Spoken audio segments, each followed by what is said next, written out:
creating presentations used to take hours of designing, formatting, and organizing slides.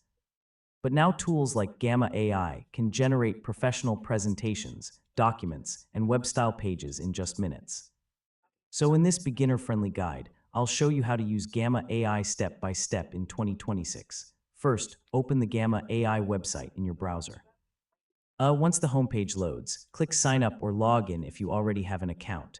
If you're new to the platform, create a free account using your email address or Google account. After signing in, you'll enter the Gamma dashboard. This is where you can create presentations, documents, and AI-generated pages. Now click the Create button to start a new project.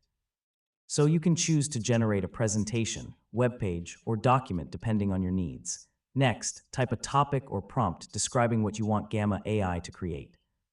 The more specific your prompt is, the better the generated content usually becomes. Once your prompt is ready, click Generate and let Gamma AI create the slides automatically. And that's your beginner's guide on how to use Gamma AI in 2026. Hopefully now you have a clear understanding of how to create AI-powered presentations and documents much faster and more efficiently.